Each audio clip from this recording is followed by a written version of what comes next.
భూ కబ్జా చేశారు, అది చేశారని చెప్పి పత్రికల్లో రాయడము, కనీస వివరణ కూడా తీసుకోకుండా ఏవంటే అవి న్యూస్లు ప్రింట్ చేయడము, ప్రజల్ని మభ్యపెట్టి ఏదో జరిగిపోయిందనే పరిస్థితి తీసుకొస్తా ఉన్నారు.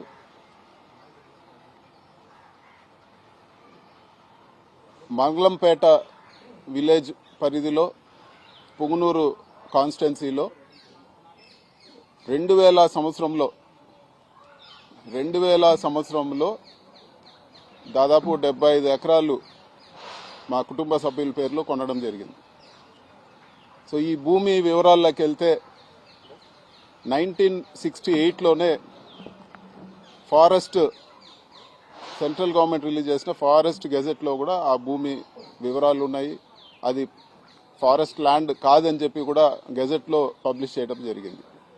అదేవిధంగా ఆ ల్యాండ్ ఓనర్స్కి వాళ్ళకి మళ్ళీ 1981లో revenue department director of land settlements దగ్గర వాళ్ళకే భూమి కేటాయిస్తూ ఇవ్వడం జరిగింది. ఈ 2 ఆర్డర్లు కూడా నేను మీడియా మిత్రులకి ఈ ప్రెస్ మీట్ అవగానే మీడియా మిత్రులతో కూడా నేను షేర్ చేసుకుంటాను. ఇంత క్లియర్గా ఉండే ల్యాండ్లో ఈరోజు కేవలం లేనిపోని ఆరోపణలు చేసి ఏదో జరిగిపోయిందనే భ్రమ పెడతా ఉన్నారు. అసలు ల్యాండ్ స్కామ్ అని మాట్లాడుతూ ఉన్నారు. మీకు ఒక విషయం చెప్పాలా, ఇక్కడ ప్రభుత్వం రిజిస్టర్ చేసే వాల్యూ, 1 ఎకరాకి ప్రభుత్వం రిజిస్టర్ చేసే వాల్యూ, ఒక మారుమూల ప్రాంతంలో మేము అక్కడ చెట్లు, మామిడి చెట్లు పెట్టి ఆవులు, దేశీ ఆవులు అంటే మా ఊర్లో ఉండే ఆవులన్నీ కూడా తక్కువ పాలు ఇస్తాయి కాబట్టి అందరూ కూడా అవి బీఫ్ స్టాల్స్కి వాటికి అమ్ముతాం, అంటే అమ్మకుండా పెట్టుకోవాలి అని చెప్పి 100 ఆవులు అక్కడ మేము పెట్టుకోవడం జరిగింది. మామిడి చెట్లు ఒక రైతులుగా మేము పెట్టుకోవడం జరిగింది. ఈరోజు ప్రభుత్వ రిజిస్ట్రేషన్ వాల్యూ మీకు ఒకసారి చెప్తాను. 1 ఎకరా 4 లక్షలు, 70 ఎకరాల కంటే మీకు దాదాపు 3 కోట్లు లోపలే ఈరోజు వాల్యూ వచ్చే పరిస్థితి ఉంది. ఇంత తక్కువ వాల్యూ ఉండేదాన్ని 2000 సంవత్సరం నుంచి రికార్డులు తారుమారు చేసి ఇవన్నీ చేస్తారని చెప్పేదానికి కొంచెమన్నా ఆలోచించి ఆరోపణలు చేయాలని చెప్పి కూడా నేను తెలియజేస్తా ఉన్నాను. ల్యాండ్ విలువ అంతా కూడా 3 కోట్ల లోపల ఉంది. మేము మా ఊర్లో ప్రభుత్వ హాస్పిటల్కి ఫ్రీగా ఇచ్చిన ల్యాండ్ విలువ 15 కోట్లు. రేపు పెట్టిన 2 ఆక్సిజన్ ప్లాంట్లు దాదాపు 2 కోట్ల పైన ఖర్చు పెట్టి ఆక్సిజన్ ప్లాంట్లు ఇచ్చింది. అంతెందుకు మా రాజంపేట పార్లమెంట్లో హౌసింగ్కి ల్యాండ్ కోర్టులో ఉందని చెప్పి నేనే ₹1 కోటి పెట్టి హౌసింగ్ కూడా కలికిరి మండలంలో నేను కొనియడం జరిగింది. సొంత డబ్బులతోనే ఫీజులు కట్టడం కానీ లేకపోతే గుళ్ళు డెవలప్ చేయడం కానీ ఎంతో ఖర్చు చేస్తాం. 3-4 కోట్లకు ఏదో జరిగిందని చెప్పి ఒక మెయిన్ పేపర్ అంతా రాసి దానిపైన ఒక పెద్ద చర్చ పెట్టి దానికి ఒక కమిటీ పెట్టి క్లియర్గా డిపార్ట్మెంట్లోనే వాళ్ళ దగ్గర revenue department director of land సెటిల్మెంట్స్లో ఆ భూమి గురించి ఉంది. అదేవిధంగా ఫారెస్ట్ డిపార్ట్మెంటు 1968లో ఇచ్చిన గజెట్ ఆర్డర్ కాపీ కూడా ఫారెస్ట్ డిపార్ట్మెంట్ ఇస్తే తీసుకోవడం జరిగింది. దాంట్లో కూడా అది ప్రైవేట్ ల్యాండ్ అని ఉంది. కేవలం ఇది ఒక దుష్ప్రచారం చేసి బురద కొట్టే ప్రయత్నం చేసే కార్యక్రమం మాత్రమే అని చెప్పి కూడా ఈరోజు నేను తెలియజేస్తా ఉన్నాను. కొంచెమన్నా ఆలోచన లేదు చంద్రబాబు నాయుడు గారికి. కారణం పూర్తి ద్వేషంతో ఉన్నారు. ఏదో ఒక విధంగా కక్ష సాధింపు చేయాలా, పెద్దిరెడ్డి గారిని ఏదో ఒక విధంగా ఆయన ఇబ్బంది పెట్టాలా, లేకపోతే మమ్మల్ని ఇబ్బంది పెట్టాలా అని చెప్పి ఆయన పూర్తి కక్షతో నిండున్నారు. కాబట్టి ఎవరు ఏం చెప్పినా కూడా ఆలోచించే పరిస్థితి కూడా లేదు. ఎంక్వైరీ చేయండి అంటారు. ఇది వరకు కొన్ని రోజుల ముందు మదనపల్లిలో ఒక ఫైల్స్ కాల్పినాయని చెప్పి మేమే కాల్చినామని చెప్పి రకరకాల ప్రచారాలు చేశారు. ఆ రోజే నేను ప్రెస్ మీట్ పెట్టి చెప్పాను. ఇదే ఢిల్లీలో నేను ప్రెస్ మీట్ పెట్టి చెప్పాను, ఏ ల్యాండు మీరు పలానా ల్యాండ్ ఫైల్ కాలిందంటే ఈ ల్యాండ్ చూపిండి. ఆడు ఉండేది 3 ఎంఆర్ఓలు ఉన్నారు మదనపల్లి నియోజకవర్గంలో. ఆ 3 ఎంఆర్ఓ ఆఫీస్లో ఫైల్స్ ఉంటాయి, పైన కలెక్టర్ ఆఫీస్లో ఫైల్స్ ఉంటాయి. ఆ ఫైల్స్ ఏదో చెప్పంటే ఇప్పుడు వరకు చెప్పరు. మదనపల్లి ల్యాండ్ ఫైల్స్ మదనపల్లి అంటారు కానీ అది మాత్రం చెప్పరు. ఇంతవరకు విచారణ ఏం చేస్తారు 9 నెలల్లో? మీరు కనీసం పలానా ల్యాండ్ సంబంధించిన ఫైల్ కాలింది కూడా ల్యాండ్ కూడా మీరు ఐడెంటిఫై చేయలేని పరిస్థితి. ఇవన్నీ కూడా కేవలం తప్పుడు కేసులు పెట్టి ఏదో ఒకటి ప్రజల దృష్టిలో దుష్ప్రచారం చేయాలన్న ఒక ఉద్దేశంతోనే జరుగుతూ ఉంది. ఇది వరకు ఎలక్షన్ ముందు చూస్తే 1000 కోట్లు శాండ్లో చేశారని చెప్పి చంద్రబాబు మాట్లాడతాడు, లోకేష్ మాట్లాడతాడు, పవన్ కళ్యాణ్ మాట్లాడతారు. అందరూ కూడా అదే అందరు ఎత్తుకొని ఒక దుష్ప్రచారం చేశారు. మరి ఈరోజు మీరు గవర్నమెంట్ వచ్చింది, ఏమైంది? మీ ఇన్వెస్టిగేషన్ ఏమైంది? ఎక్కడున్నాయి ఆ 1000 కోట్లు? అనవసరంగా ఊరికే బురద కొట్టడం తప్పితే, ఇలాంటి ఆరోపణలు చేసి ఇబ్బంది పెట్టాలని ప్రయత్నం చేయడం తప్పితే ఎక్కడ కూడా వాస్తవం లేదని చెప్పి కూడా నేను తెలియజేస్తా ఉన్నాను. అంతేకాదు, పేపర్లో నేనే చదవడం జరిగింది. డిస్టిలరీలో ఎస్పీవై రెడ్డి డిస్టిలరీలో నాకు భాగం ఉందని చెప్పి మాట్లాడారు. ప్రూవ్ చేయమని చెప్పి నేను అడుగుతా ఉన్నాను. నేను ఎన్నిసార్లు మాట్లాడినా కూడా ఇప్పుడు వరకు కూడా ఎక్కడ మీ అధికారం ఉంది, మీ డిపార్ట్మెంట్ ఉంది, మీరు ప్రూవ్ చేయండి, మీ ఆరోపణలు ప్రూవ్ చేయండి, లేకపోతే క్షమాపణ చెప్పమని చెప్పి కూడా నేను కోరుతా ఉన్నాను. క్లియర్గా మీ దగ్గర రికార్డ్స్ పెట్టుకొని నిన్న ఎత్తిన డ్రామాలో 75 ఎకరాలు ఫారెస్ట్ ల్యాండ్, ఇది పట్టా ల్యాండ్ కాదని చెప్పి కూడా మీరు చెప్పడం జరిగింది. మరి రికార్డ్స్ అన్ని కూడా క్లియర్గా చూపిస్తా ఉన్నాయి. 1965లోనే సెంట్రల్ గవర్నమెంట్ గెజెట్ ఇచ్చింది.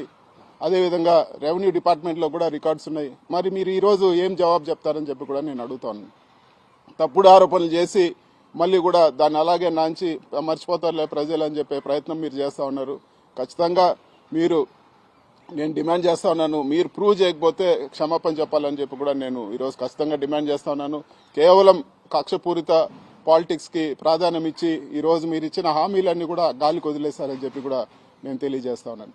ఇంకా కూడా 2 విషయాలైతే నేను ఖచ్చితంగా 2 విషయాలు చెప్పదలుచుకున్నాను. ఒకటి, మీరు ఎన్ని ఇబ్బందులు పెట్టినా, మీరు ఎన్ని కేసులు పెట్టినా, మీరు ఎన్ని తప్పుడు ప్రచారాలు చేసినా మేము ఎదుర్కొనేదానికి సిద్ధంగా ఉన్నాము. భయపడే ప్రసక్తే లేదు, ఖచ్చితంగా భయపడే ప్రసక్తే లేదు. మీరు ఎన్ని ఇబ్బందులు పెడితే అంత రెట్టింపు ధైర్యంతో ఖచ్చితంగా ఫైట్ బ్యాక్ చేస్తాము. రెండో విషయము, ఇవన్నీ కూడా ఈరోజు మీ టైం జరుగుతూ ఉంది.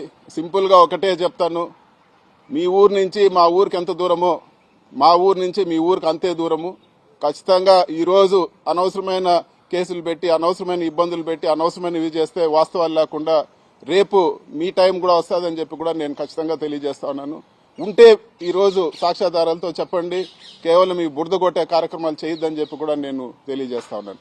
మీకు సంబంధించిన పేపర్లో పెద్ద పెద్ద పతాక శీర్షికలు రాస్తారు. ఆ ల్యాండ్ వాల్యూ అంతా కూడా గవర్నమెంట్ నిర్దేశించిన వాల్యూ 3 కోట్ల లోపల ఉంటే మీరు రాసిన ఆ 2 పేజీల విలువే యాడ్ వేసినా కూడా 3 కోట్లు వచ్చేది. ఇంత దారుణంగా అసలు ల్యాండ్ విలువ కూడా తెలియకుండా ఏదో జరిగిందని చెప్పి మీరు ఈరోజు ఇంత ఘోరమైన ఆర్టికల్స్ రాస్తా ఉన్నారు. ఇది తప్పు. ఖచ్చితంగా అన్నిటికీ ఇప్పటి వరకు సరే ఏదో గవర్నమెంట్ మారిందని ఆలోచన పరిస్థితి ఉంది. ప్రతి దానికి కూడా చేసేదానికి ప్రతి దానికి కూడా ఖచ్చితంగా ఫైట్ బ్యాక్ చేస్తాను. ఈనాడు గ్రూప్ కూడా నేను చెప్తా ఉన్నాను, అనవసరంగా మీరు ఇంత ఘోరమైన దుష్ప్రచారం చేశారు. మీ విషయాలు మీరు రాష్ట్రం అంతా దుష్ప్రచారం చేశారు, కానీ నేను మీ విషయాలన్నీ కూడా నిజాలు పార్లమెంట్ లో మాట్లాడతానని చెప్పి కూడా నేను తెలియజేస్తా ఉన్నాను. ఖచ్చితంగా ఫైనాన్స్ కమిటీ మెంబర్ గా ఉండా, ఫైనాన్స్ మినిస్టర్ రేపు బడ్జెట్ డిబేట్ లో కూడా మీ విషయాలన్నీ కూడా లేవనెత్తాను. ప్రధానమంత్రికి కూడా రిప్రజెంట్ చేస్తాము. ఇవన్నీ కూడా ఉండవల్లి అరుణ్ కుమార్ పెద్దలు ఉండవల్లి అరుణ్ కుమార్ గారితో కూడా మాట్లాడి ఈ కేసులన్నింటిలో కూడా ఆయనకు తోడ్పాటుగా ఉంటానని చెప్పి కూడా నేను తెలియజేస్తాను. ఇవన్నీ కూడా ఏదో మేము ఏం చేసినా పడుంటారనే భావన ఖచ్చితంగా కనపడతా ఉంది. లేదు, ఖచ్చితంగా తిరిగి ఫైట్ చేస్తామని చెప్పి కూడా నేను తెలియజేస్తాను. Thank you. 1981లో director of land settlements IAS officer ఉంటారు. ఏదైనా ల్యాండ్ డిస్ప్యూట్ ఉంటే సెటిల్ చేస్తారు. ఆయన క్లియర్గా ఆర్డర్ ఇవ్వడం జరిగింది, మీకు షేర్ కూడా చేస్తాను. 1981లోనే అది ప్రైవేట్ ల్యాండ్, అది ఫారెస్ట్ ల్యాండ్ కాదని చెప్పి కూడా వాళ్ళకు డిక్లేర్ చేసి గవర్నమెంట్ నుంచి ఆర్డర్ ఇవ్వడం జరిగింది. వాళ్ళ దగ్గర నుంచి మేము కొనుక్కోవడం జరిగింది. 2000లో నేను అప్పుడే కాలేజ్ నుంచి పాస్అవుట్ అయినా. సో 2000లో ప్లాన్ చేసి 2025కు 3 కోట్లు వీళ్ళు వచ్చే ల్యాండ్కి రికార్డులు మార్చి ఎవరైనా చేస్తారా? చెప్పండి మీరు ఏదన్నా ఉంటే. అంత మరీ అన్యాయంగా అంత వాల్యూ లేని ల్యాండ్ తీసుకొచ్చి దాన్ని ఏదో చేశారని చెప్పి ఈరోజు మభ్యపెట్టే ప్రయత్నం చేస్తా ఉన్నారు. ఇప్పుడు నేను చెప్పింది అంతా అదే కదా స్వామి, ఫస్ట్ నుంచి చెప్పింది. రిజర్వ్ ఫారెస్టే కాదు, మీకు ఫారెస్ట్ డిపార్ట్మెంట్ లో ఆర్డర్ ఉంది, గెజెట్ పబ్లిష్ చేశారు. అవన్నీ కూడా రిజిస్టర్ అయిన డాక్యుమెంట్స్ అవన్నీ కూడా మీతో షేర్ చేస్తాను. ఈరోజు పూర్తిగా మీకు మేము ఎవరెవరి పేర్లో డాక్యుమెంట్స్ ఉన్నాయి, ఎవరెవరు ఎక్కడ మా డైరెక్టర్ ఆఫ్ ల్యాండ్ సెటిల్మెంట్స్ ఇచ్చిన ఆర్డర్ కానీ గెజెట్ కానీ అన్నీ ఉన్నాయి. మీ అందరితో కూడా ప్రెస్ మీట్ తర్వాత అందరితో కూడా షేర్ చేస్తాను ప్రతి ఒక్కటి కూడా. వైసీపీ ప్రభుత్వ హయాంలో చాలా మంది మంత్రులుగా పనిచేశారు, చాలా మంది ఎంపీలు. వాళ్ళ మీద ఎవరి మీద రాని ఎక్కువ అలిగేషన్స్ మదనపల్లికి సంబంధించి కానీ రిజర్వ్ ఫారెస్ట్కి సంబంధించి చేస్తారు. మీ మీదనే ఎందుకు వస్తున్నాయి? అంటే చంద్రబాబు గారు మా సొంత జిల్లా, ఆయనకు ఎక్కువ ప్రేమ. ఆయన రోజు ఒకసారి మా పేరు తలుచుకోగా ఆయనకు నిద్ర వచ్చేటట్లేదు. రోజు ఆయన ఇంట్లో వాళ్ళని తలుచుకుంటాడో లేదు కానీ పెద్దిరెడ్డి ఆయన టీవీ చూస్తే తలుచుకోలేకుండా ఉన్నాడు. కాబట్టి న్యాచురల్ గా మా జిల్లా ఆయనకు కాలేజ్ నుంచి ఆయనకు నాన్నగారికి ఆయనకి ఉండే పొలిటికల్ ఇష్యూస్తో ఖచ్చితంగా ఆయనకు మా పైన ప్రత్యేక దృష్టి ఉంటుందని చెప్పి కూడా ప్రత్యేక ఆలోచన కూడా ఉంటుంది. మదనపల్లిలో మార్చూరు వెంకటేశ్వర్లు అనే వ్యక్తికి సంబంధించి 100 కోట్ల రూపాయల భూమిని కబ్జా చేశారని చెప్పేసి వార్తలు వచ్చినాయి. ఈ మార్చూరు వెంకటేశ్వర్లు ఎవరు అని ఇంతవరకు వినిందే లేదు. ప్రూవ్ చేయమనండి. ఇది ఇట్లాంటిది అది కూడా ఉంటుంది. ఇలా బురద కొడతారు, మళ్ళీ మేము కడుక్కోవాలి. రోజు వాళ్ళకి ఇదే పని, బురద కొట్టి ఏదో ఒక క్యారెక్టర్ క్రియేట్ చేస్తారు, ఏదో ఒకటి చెప్తారు. ఈ రోజు మీకు వివరంగా నేను చెప్తానని ఇది జరిగిందంతా కూడా మీకు చెప్పినాను. మళ్ళీ మేము క్లియర్ చేసుకోవాలి. ఏదో ఒకటి కొడతారు, మీడియాలో వాళ్ళకి సంబంధించిన మీడియాలో రాయడము, ఇది చేయడం. పెట్టమని చెప్పండి, ఏముండేది ప్రూవ్ చేయమనండి. ఉంటే దేనికన్నా రెడీ. ఇట్లాంటివి అన్నీ కూడా వీళ్ళు ఊరికే క్రియేట్ చేసి ఇన్ని రోజులు ఏం చేశారు?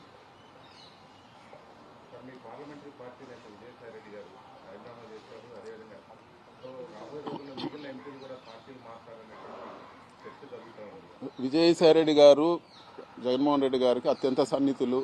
ఆయన 3 తరాలుగా జగన్మోహన్ రెడ్డి గారి ఫ్యామిలీతో వైఎస్ఆర్ పార్టీకి పనిచేశారు. కాంగ్రెస్లో ఉన్నప్పుడు రాజశేఖర రెడ్డి గారితో, జగన్తో కూడా ఆయన ఎన్నో ఇబ్బందులు పడి జైలుకు పోయి అన్నీ కూడా పోయినారు. ఆయన అంటే పూర్తి గౌరవం ఉంది. పార్టీకి చాలా కష్టపడినారు, దాంట్లో ఎటువంటి ఇది లేదు.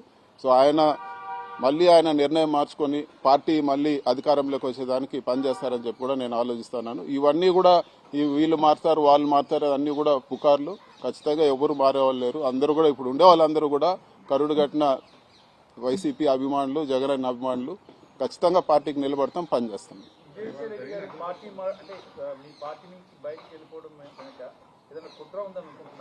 ఏం కుట్ర లేదు, ఆయన వ్యక్తిగత నిర్ణయం. విజయసాయి రెడ్డి గారు అట్లా ఒకటి చెప్పి ఒకటి చేసే వ్యక్తి కాదు. సో ఆయన క్లియర్ గా చెప్పారు, వ్యక్తిగత కారణాల వల్ల నేను వెళ్తానని చెప్పి. పార్టీ కూడా ట్వీట్ కూడా పెట్టింది అదే విధంగా.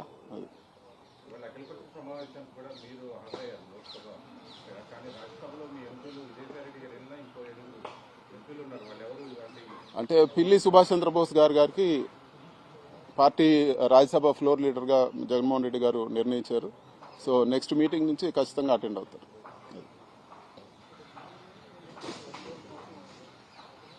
ఓకేనా?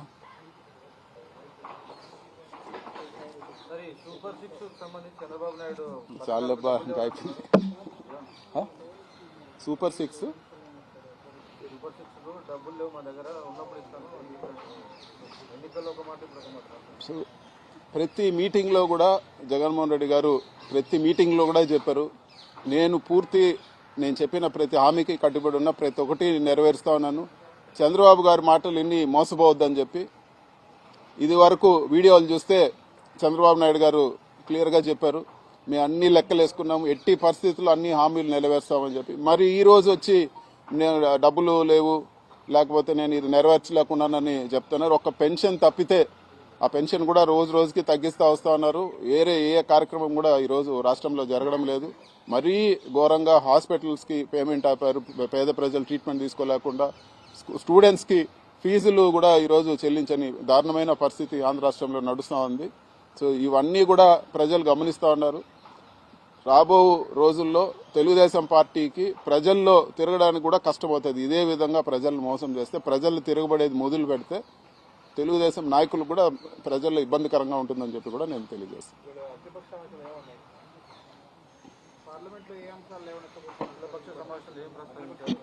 ఈరోజు అఖిలపక్ష సమావేశంలో ముఖ్యంగా పోలవరం గురించి రకరకాల కథనాలు వస్తున్నాయి. హైట్ తగ్గిస్తారని చెప్పి, అదేవిధంగా పోలవరం ఆయకట్టు కుదిస్తున్నారని చెప్పి, ఇవన్నీ కూడా వివరంగా డిస్కస్ చేయాలి పార్లమెంట్లో అని చెప్పి కూడా మేము అడిగాము. అదేవిధంగా విభజన చట్ట హామీలు, చాలా హామీలు ఇంకా కూడా 10 సంవత్సరాలు ఏదైతే టైం లైన్ ఉందో ఏపీ రీఆర్గనైజేషన్ యాక్ట్కి, అది అయిన తర్వాత కూడా ఇప్పటి వరకు వాటిని అమలు చేయలేదు. వాటన్నిటిని కూడా అమలు చేసే విధంగా ఒక చర్చ జరగాలి, ప్రభుత్వం మాట్లాడాలని చెప్పి కూడా మేము అడగడం జరిగింది. Thank you. మాట్లాడు.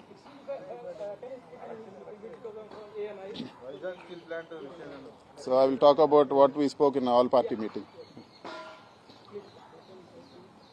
So today in the all party meeting, YSR Congress Party raised the issue of Polavaram project. So we demanded a discussion on Polavaram project for its delay, and there are some rumors and there is ambiguity that the height of Polavaram project is going to be reduced. So we demanded a statement from the minister, and we demanded a short-term discussion on that, and also we demanded a discussion on AP Reorganization Act. AP Reorganization Act is meant to be done in 10 years, but even after 10 years there are a lot of issues which have not been resolved. So we asked for a discussion on AP Reorganization Act, and also we raised the issue of